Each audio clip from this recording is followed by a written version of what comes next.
You ask Tiger to solve. This deals with linear equations with one unknown. The final result is g equals -9/11. Let's solve it step by step. Simplify the expression. Group like terms. Simplify the arithmetic. Group all constants on the right side of the equation. Subtract 9 from both sides. Simplify the arithmetic.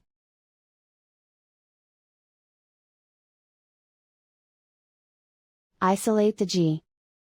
Divide both sides by 11. Simplify the fraction. And so the final result is g equals -9/11.